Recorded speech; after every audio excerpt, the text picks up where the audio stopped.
नमस्कार, good morning, आदाब, राम राम साहब, कैसे हो प्यारे दोस्तों। I hope that all are fine guys. Welcome to DSP academy of current affairs. Guys, today we will discuss a new issue, that is international issue, and that is based on the India and USA relations. Guys, ये जो India USA relation ये मेरा PhD का topic भी है।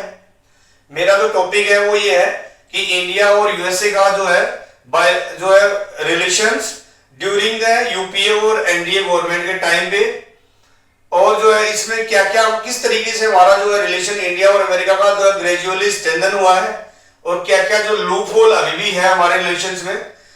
तो अभी आज एक टॉपिक, छोटा सा टॉपिक डिस्कस करते हैं। अभी रिसेंटली जो है ना, अमेरिका की जो सीनेट है, सीनेट में 100 मेंबर्स है, तो उन्होंने जो 86 बाई मतलब आउट ऑफ 100 सीनेट्स में से 86 सीनेट्स ने वोटिंग करके ये जो है प्रपोज किया है कि जो भी कंट्री जो है वो रशिया से जो है ऑयल, जो क्रूड ऑयल और गैस जो इंपोर्ट कर रहे हैं, उनमें उनके ऊपर 100% टैरिफ लगाइए। और ये ओरिजिनली जो ये बिल है वो जो है प्रपोज किया था एक अभी यूएसए का जो सीनेटर था, जो रिपब्लिकन पार्टी का, और साउथ कैरोलिना से सीनेटर थे जिनका नाम था ग्राहम, लिंडसे ग्राहम, और उनकी भी डेथ हो चुकी है। तो उन्होंने 5% जो है टैरिफ के लिए प्रपोज किया था जो भी कंट्रीज है वो रशिया से और ईरान से ऑयल इंपोर्ट कर रहे हैं। तो आपको पता होगा कि अभी इंडिया जो है, जब रशिया की और यूक्रेन की वॉर चल रही थी, तो रशिया के ऊपर जो है यूरोपियन कंट्रीज और जितने भी वेस्टर्न कंट्रीज है इंक्लूडिंग अमेरिका है ना, वेस्टर्न कंट्रीज, तो उन्होंने सैंक्शन लगा दिए थे, जिसका फायदा मिला था इंडिया को और चाइना को। चाइना अप्रोक्सीमेटली 50% जो है रशियन जो ऑयल है, क्रूड ऑयल को इंपोर्ट कर रही है, और इंडिया अप्रोक्सीमेटली 40% तक का जो है क्रूड ऑयल इंपोर्ट कर रही थी at the deep discounted prices. तो उससे जो इंडिया को बहुत अच्छा फायदा हो रहा था।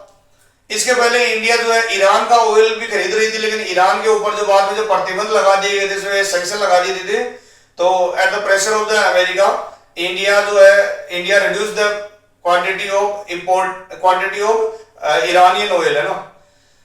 तो ये जो है इसका अगर बात करें हम लोग, इस बिल को अभी प्रपोज किया है और इसके ऊपर एक नॉर्मल वोटिंग हुई है यूएसए की सीनेट में। अभी उसमें अमेंडमेंट होना बाकी है, और इससे इसके साथ में ही जो वहां के सीनेट ने क्लोटर मोशन जो है वो इंट्रोड्यूस किया है। जो क्लोटर मोशन क्या होता है, जैसे हमारे यहाँ में बहुत सारे मोशंस होते हैं इंडियन पार्लियामेंट में, जैसे ना, जैसे जो है एडजमेंट मोशन होता है, हमारे यहाँ पे सेंसर मोशन होता है, वैसे ही वहां पे क्लोटर मोशन होता है।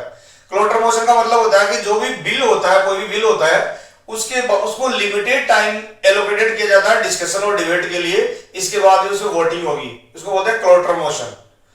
तो वहां पे उसका क्लोटर मोशन भी इन्वोक किया उन्होंने, और इसके बाद में जैसे ही वहां पे अमेंडमेंट होने के बाद में सीनेट में जो है पास होने के बाद में ये जाएगा हाउस ऑफ रिप्रेजेंटेटिव, इसके बाद में प्रेसिडेंट के पास जाएगा। तो जितने भी कंट्रीज है, टॉप 5 कंट्री जो है रशियन ऑयल को इंपोर्ट कर रहे हैं इंक्लूडिंग इंडिया, चाइना, उनके ऊपर जो है 5% टैरिफ लगाया जाएगा। इसके पहले आपको पता है कि अमेरिका ने जो रेसिप्रोकल टैरिफ लगाए थे, पहले 25% लगाए थे, इसके बाद में रशियन ऑयल के कारण जो 25 और लगाए थे, तो 50+ टैरिफ लगाए थे इंडिया पे। इसके बाद में आपने पता सेक्शन 301 के अंडर भी जो है ना फोर्स लेबर का जो ये था, उसका भी टैरिफ लगाया था इंडिया पे। International emergency economic power act के अंडर भी जो है टैरिफ लगाया था। तो इंडिया के ऊपर जो है, और रेसिप्रोकल टैरिफ जो है, जब से डोनाल्ड ट्रंप की जो ट्रांजैक्शनल फॉरेन पॉलिसी है, उससे जो है इंडिया को भी काफी नुकसान हुआ था। और करीब करीब जितने भी कंट्री है, यहां तक कि चाइना के ऊपर तो 145% तक टैरिफ लगा दिया था उन्होंने, जिसके बाद में उन्होंने बार्गेनिंग की थी ना ट्रंप के साथ में। तो एक इश्यू कंट्रोवर्शियल ये है कि अभी अमेरिका ने जो बांग्लादेश जो है उनके साथ में ये भी साइन की है कि भाई आप जो है अमेरिका का कॉटन जो रॉ मटेरियल वो इंपोर्ट करिए, और इसके बाद में स्पेशल कोटा के तहत जो है आप 0% टैरिफ रेट पे जो है आप अमेरिका में जो है एक्सपोर्ट कर सकते हो, लेकिन वो एक स्पेसिफिक कोटा के अंदर। तो इससे इंडिया में जो है ये कंट्रोवर्सी हो रही है, इंडिया में क्रिटिसिज्म हो रही है कि इससे जो है जो बांग्लादेश है, कंबोडिया है, ये जो जितने भी कंट्री है ना जो साउथ ईस्ट एशिया के, जो कुछ जैसे मलेशिया है, उनका जो क्लोथ है वो अमेरिका में सस्ता हो जाएगा हमारे जो टेक्सटाइल की कंपैरिजन। तो लेकिन स्टिल इंडियन जो है interim deal agreement has been going on, trade agreement has been going on with the USA administration. अभी रिसेंटली जो है डोनाल्ड ट्रंप ने, हमारी इंडिया एडमिनिस्ट्रेशन ने इंडिया के ऊपर जो है 10% टैरिफ लगाए हैं। और वो जैसे अभी फोर्स लेबर का जो जो इन्वेस्टिगेशन तो हो चुकी है, जिसमें इंडिया जो है उन्होंने इसमें नहीं पाया गया था, क्योंकि इंडिया ने जो है उसके ऊपर काफी मेजर लगा दिए गए थे। लेकिन ये जो है जो एक्सेसिव मैन्युफैक्चरिंग कैपेसिटी के अंडर भी अभी कोशिश की जा रही है कि 12.5% टैरिफ लगाया जा सकता है, जिसमें 60 कंट्रीज होंगे। तो इस तरीके के ट्रेड जो ये बैरियर्स जो मेजर्स लगा रहे हैं, टैरिफ बैरियर्स, इससे जो है हालांकि जो ग्लोबल जियोपॉलिटिक्स, जो ग्लोबल ट्रेड में डिस्ट्रप्शन तो हुआ है, क्योंकि अमेरिका के जो ना जो एकदम दोस्त, एक जानी दोस्त माने जाते थे, जैसे एकदम प्यारे दोस्त जैसे कनाडा है, यूरोपियन यूनियन, वो भी जो है अमेरिका से भी दूर जा रहे हैं, क्योंकि उनपे भी स्टील और एल्यूमिनियम पे उनपे काफी जो टैक्स लगा दिया गया था। तो ये कंट्रीज भी चाइना के पास जा रहे हैं, और इसका फायदा चाइना को बहुत अच्छे से मिल रहा है। जैसे यूरोपियन यूनियन कंट्री हो, चाहे आपके जो है कनाडा हो, जो जितने भी कंट्रीज हैं अमेरिका के जो एलाई, अगर बात करें साउथ कोरिया है, जापान है, ये कंट्रीज अमेरिका के बहुत अच्छे एलाई है, हालांकि क्योंकि वो न्यूक्लियर अम्ब्रेला कंट्रीज भी है। और अगर बात करो अभी मिडिल ईस्ट में जो वॉर क्राइसिस चल रही थी, उसमें सऊदी अरबिया ने भी रिसेंटली ना सिविल न्यूक्लियर एग्रीमेंट साइन किया है, किसके साथ में, अमेरिका के साथ में। लेकिन एक mutual defence strategic partnership agreement भी साइन किया पाकिस्तान के साथ में, क्योंकि मिडिल ईस्ट की कंट्री भी बौखलाए हुए हैं, क्योंकि जो अभी तक उन्होंने, अमेरिका ने उनको जो है प्रोटेक्शन दे रखा था, लेकिन अभी जो है ईरान ने अटैक किया उनके ऊपर ड्रोन से, तो अमेरिका उनको प्रोटेक्ट नहीं कर पाया, तो बहुत सारा नुकसान हुआ। कुवैत, कतर, बहरीन, ओमान है ना, सऊदी अरबिया तो कम हुआ है। तो इससे जो है वो कंट्रीज भी है जो दूसरे कंट्रीज की तरफ देख रहे हैं अपनी सिक्योरिटी, क्योंकि उनके पास में न्यूक्लियर वेपन्स नहीं है, तो दूसरे कंट्रीज चाहे पाकिस्तान हो या फिर और कंट्री जो चाइना हो, उनकी तरफ जा रहे हो। इंडिया के साथ जो है, इंडिया हालांकि जो है, क्योंकि इंडिया का डायस्पोरा जो है अप्रोक्सीमेटली जो है इंडिया का मोर देन जो है 2 मिलियन जो है वहां का डायस्पोरा रह रहा है वहां पे, तो इंडिया को भी जो है काफी वहां पे स्ट्रेटेजिक इंटरेस्ट है। लेकिन let's move to this issue और अमेरिका। तो अभी जो ये इसका क्या क्या इन्फ्लुएंस होने वाला है, इससे ये जो हमारे इंडिया के ट्रेड में क्या इफेक्ट होने वाला है। आपको पता होगा जब वेनेजुएला के बाद पहले लोग ऑयल इंपोर्ट करते थे, लेकिन जैसे उसमें जो है सैंक्शन लगा दिए थे, फिर अमेरिका ने तो हमने बंद कर दिया। उसके बाद में जो है अमेरिका ने जब उसके ऊपर जो वहां के मडूरो जो वहां का प्रेसिडेंट है उसको जो कैप्चर कर लिया था, तो उसके बाद में वापस अमेरिका ने अपील की थी इंडिया से कि ये वेनेजुएलन ऑयल आप खरीदो, तो इंडिया खरीदने लगा, क्योंकि हालांकि उसमें हाई डेंसिटी है और वो थोड़ा प्रोसेसिंग में भी जो उसके थोड़ा ज्यादा खर्चा लगता है, लेकिन फिर भी हम लोग खरीद रहे हैं। अब कुछ लोग ये बोल रहे हैं कि अमेरिका के प्रेशर के कारण इंडिया झुक रहा है। ऐसा नहीं, चाहे कोई भी पॉलिटिकल पार्टी की सत्ता है, सरकार हो, अमेरिका के साथ में हमारा ट्रेड, बायलैटरल ट्रेड 131 बिलियन है और उसमें 45 के करीब बिलियन सरप्लस रहता है हमारा, इसीलिए जो टैरिफ लगा रहे हैं ट्रम्प, जो रेसिप्रोकल टैरिफ। तो हम लोग जो है अमेरिका के साथ में जो हमारा बायलैटरल ट्रेड अच्छा है, चाइना के साथ में हमारा डेफिसिट रहता है। चाइना का जो सबसे वर्ल्ड का हमारा सबसे बड़ा पार्टनर है 155 बिलियन, लेकिन हम चाइना के फेवर में रहता है। वो पिछली बार 1165 116 बिलियन जो चाइना ने एक्सपोर्ट किया था इंडिया में, और बाकी का हमारा डेफिसिट था। लेकिन अभी इंडिया इस सिचुएशन को निपटने के लिए क्या कर रही है। और इसके बाद में अगर हम ऑयल, पेट्रोलियम ऑयल नेचर की बात करें, तो अभी तक हम लोग देखो स्टेट ऑफ हॉर्मुज से हमारा जो है पूरे वर्ल्ड का 20% ऑयल और पेट्रोलियम के साथ आता। इंडिया अपना जो है 90% नेचुरल पेट्रोल गैस और नेचुरल जो है जैसे जो इंपोर्ट करती है, उसमें से 60% जो स्टेट ऑफ हॉर्मुज और इधर से आता था।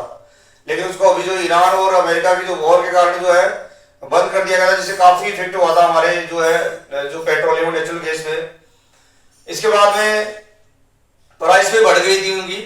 इसके बाद में अभी रिसेंटली जो हुतीज है वो भी इस वॉर में कूद पड़े हैं। अमेरिका के जो एलाइज है, प्रॉक्सी एलाइज, जिन्होंने सऊदी अरेबिया के खिलाफ जो है अपनी जो है वॉर मशीनरी तेज कर ली है, और उन्होंने जो उनका जो इंस्टॉलेशन था, क्योंकि सऊदी अरेबिया का करता था स्टेट ऑफ हॉर्मुज बंद होने के बाद में अपनी इस जो वेस्टर्न पाइपलाइन, ईस्टर्न एरिया से वेस्टर्न टाइप में पाइपलाइन लाके जो है रेड सी जो है वहां से जो लेके फिर जो है इधर से जो है ऑयल एक्सपोर्ट कर रहा था, जिसको अभी हुतीज ने बाबले मंदाब को बंद करने की कोशिश की है और उन्होंने काफी अटैक भी किए, जिससे उससे भी वो ट्रेड डिस्टर्ब होने वाला है।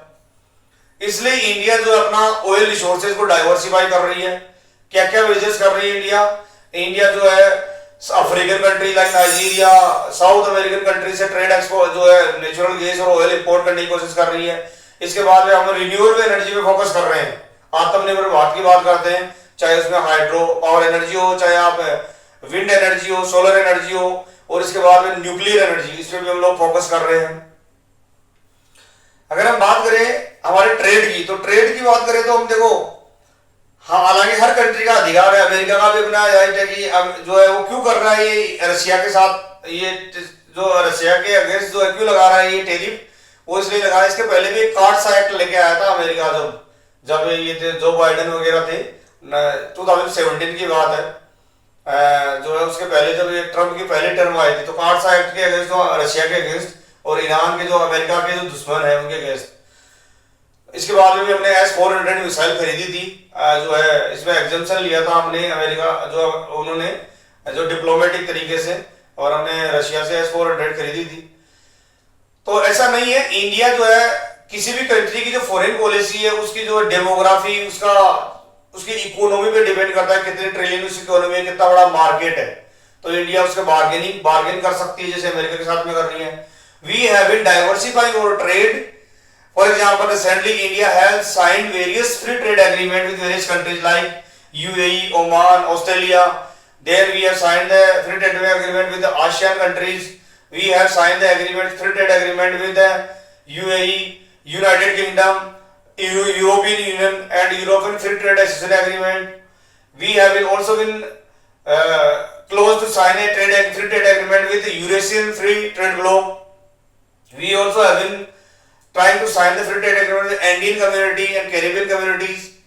So हमारा जो फ्री ट्रेड एग्रीमेंट में इंडिया जो है इसको डाइवर्सिफाई करने की कोशिश कर रही है, और हम जो है आत्मनिर्भर भारत, सेल्फ जो है इंडिजिनस मैन्युफैक्चरिंग पे फोकस करने की कोशिश कर रहे हैं। तो ऐसा नहीं है कि एक कंट्री, अभी अमेरिका के सामने कोई लोग बोलते हैं कि भाई अमेरिका के सामने झुक गया, उस कंट्री के सामने झुक गया। ट्रेड की बारी आती है ना, तो कॉस्ट बेनिफिट एनालिसिस है, कोई भी पॉलिटिकल पार्टी की सरकार हो वो देखती ही है। तो अभी हम जो है हमारा ट्रेड जब अच्छे लेवल पे आ जाएगा दूसरे कंट्री के साथ में, और अमेरिका से हमारा ट्रेड इतना नहीं होगा तो हम ही ये नहीं करेंगे, लेकिन फिर भी जो है अमेरिका का जो स्ट्रेटेजिक इंपॉर्टेंस बहुत है, चाहे वो यूनाइटेड नेशन में हो, चाहे सिक्योरिटी काउंसिल की बात करें तब हो, चाहे आप जो है वर्ल्ड इंटरनेशनल मॉनेटरी फंड में हो, चाहे इसके बाद में वर्ल्ड बैंक में हो, चाइना का, अमेरिका का जो है ना स्ट्रेटेजिक दबदबा, चाहे साइंस एंड टेक्नोलॉजी में हो। America is considered as the world hegemon state, world police power, तो इसलिए उसका दबदबा कम नहीं हो सकता, और still China has been rising. But जो हम हमारी फॉरेन पॉलिसी है इंडिया की, वो स्ट्रेटेजिक जो ऑटोनॉमी पे डिपेंड होती है, मतलब उस पर डिपेंड करती है। We have not been signing any formal agreement with any country. We have been aligning on the based on the issues, है ना। On the one hand, we are with the on the platform of the BRICS, है ना, SCO, Shanghai Cooperation Organization, and on another platforms like that are we are with the America, like the Quad है, I2U2 है. So we have recently India has signed the PAX Silica initiative with the USA for so that the disruption can't be created in the semiconductor manufacturing and the rare earth element. Approximately 90% processing occurs in China of the rare earth element. So no country can dominate. That's why we have been aligning on the basis of the issues with the multiple partners in the world. ये नहीं कि हम China के दबाव में, America के दबाव में, हमारा अपना नेशनल इंटरेस्ट देखते हैं, और वो इंडिया जो है रियलिज्म का जो कंसेप्ट है, रियल कोर रियलिस्ट इंटरेस्ट, उसको जरूर फॉलो करती है। और हम लोग जो हमारी फॉरेन पॉलिसी डी-हाइफिनेशन की फॉरेन पॉलिसी को रखते हैं, जो बराक ओबामा ने जो इंट्रोड्यूस की थी। सबसे पहले जो है डी-हाइफिनेशन पॉलिसी का मतलब होता है कि on the one hand we have been providing the humanitarian help to the Palestinian people. On the other side, we have been dealing with the Israel government on the defense and manufacturing.